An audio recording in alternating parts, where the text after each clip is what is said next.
Morning, morning. Yeah, folks, this is Greg Judy, Green Pastures Farm. Today, my special guest is Tanner Smith, and Tanner is a first-generation rancher. Trying to. And he's got some South Pole cattle here that he got a start in last year from us, and now he's in his second year. And Tanner, tell me a little bit about your background and where we're at here. Yeah, so we're here in Boone County, just a little bit south of Greg from Green Pastures Farm, not too far, thankfully. So Greg's been a wonderful resource for helping us get started with getting started right. Making sure that we're prepared, starting off with a good breed that, somebody that's coming in and doesn't have a lot of experience and is learning a lot on the fly can be successful with. So a couple years ago, I grew up on this land a little bit, and I saw a little bit of practices when we first got here, but cattle had been here for about 20 years. I'd moved out and moved back in when my family had a little bit of health issues, and so I kind of took over stewardship and land management. So it was previously just kind of brush hogged and hayed a little bit. Nobody really wanted to hay it because it was too hilly even. The last time it was hayed, somebody left half their bales out in the bottom 40. So it was a little tricky to work with, but there's some fence that, with some good YouTube education from Greg and having him here to see it and get a little advice, I was able to kind of piece something together, throw up an offset 2-wire with some timeless posts in front of the old barb.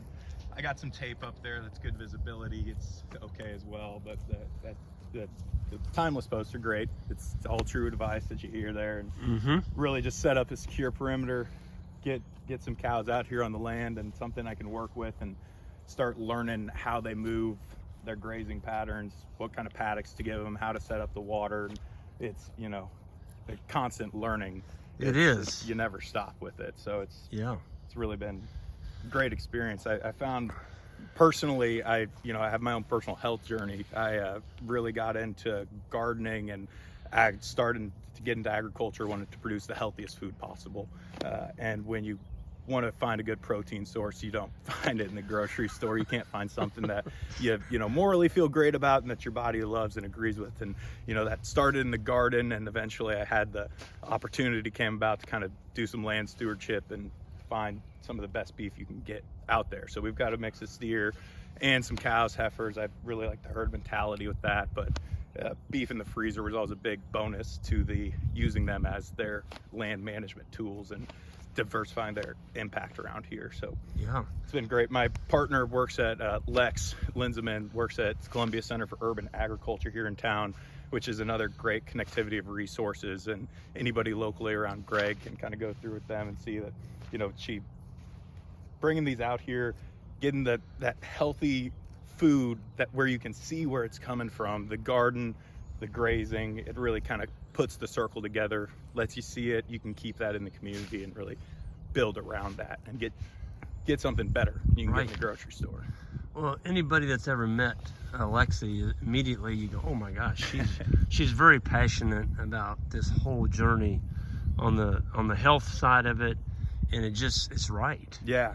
As she's a registered dietitian as well, and is able to kind of look at that impact and what the differences are, and the real quality food that you can put on a table, and all of it makes a difference in how you feel, what you do, and every aspect of life. It's all connected. It's all a circle.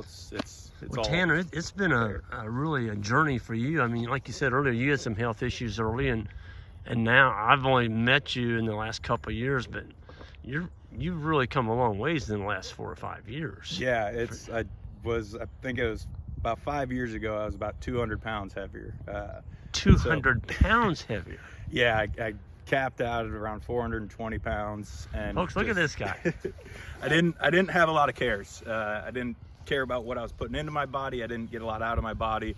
And it was something that I decided to make a change in, and that's where my path went. And the sustainable life choices, I mean, you can look at it in agriculture, and you can look at it in your daily life, the things that you want to consume, the practices you want to do. And when you start those healthy patterns, and I like to say that I have a very intimate relationship with food.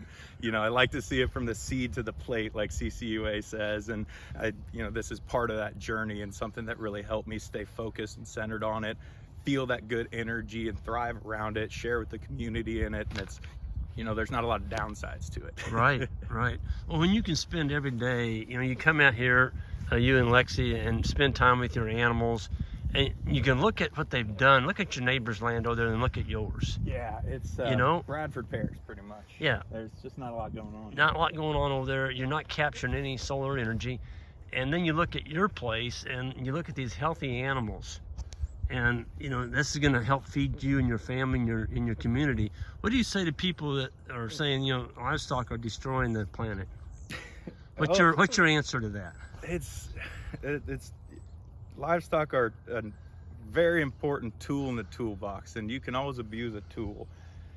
There are practices that don't do the best that they can and could be improved in a lot of ways. There's a really important foundation that can be built, but when you look back and see the steps that somebody can take to take that tool of animal impact and the grazing potential and implement on a way where you had a neglected 40 acres that was nothing but brush hogged, and then you can start to put beef in the freezer from it and turn it into this. Yeah, you had a wedding out here this year. Yeah, gorgeous. It's beautiful. It looks like a park out here. It's something special to be in, and I always say it's nothing if you can't share it.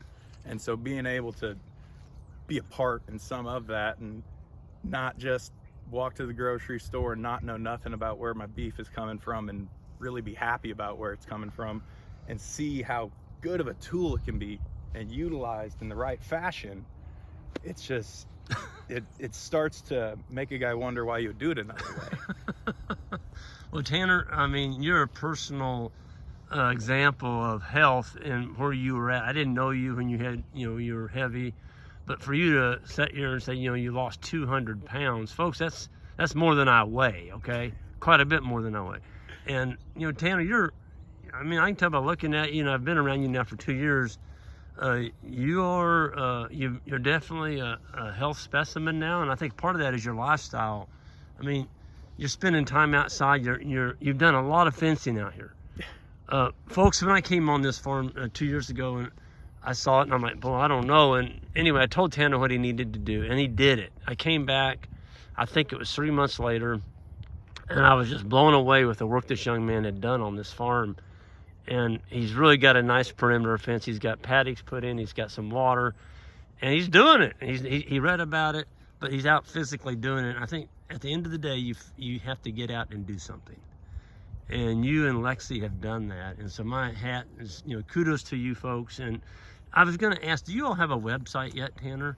We've got to put it together. I would go to Instagram and actually start with following Chef Lex on Instagram. She does the best post and the best food content out there. It's gorgeous, delicious. And this is Lexi. Yes. She's going to share it all. And Small Circle Harvest is on Instagram as well. Small Circle Harvest. Okay. Yes. We don't post as much content, but now, what was that first one you said? Chef Lex. So it's spelled Chef and then Lex. Yep, exactly. I'll make sure I get that from you before I leave, and I'll put that on the description of this video. So folks, I'm serious. Lexi really knows her stuff. She's a professional dietitian, and she's very passionate about what she does. She's hooked in with the small farm trade show in Columbia, where they market every week. Yep. Part of the CCUA programs, they got the ag park that donated 40,000 pounds of food to the food pantry this year so far, and they still got plants in the ground there. So they know something about agriculture. They have a focus on really the community build in it. A lot of different programs that you can dive into, and all of them just give back in fun ways. And that's awesome. It's all great. Well, folks, I just like highlighting young folks coming back into agriculture, and Tanner and Lexi are a great example of that. And I love to be able to help people out like that. They've got a beautiful little South Pole herd started, and they've got some grass-fed steers here. They've got a bull. They've got a couple females now, and y'all rocking.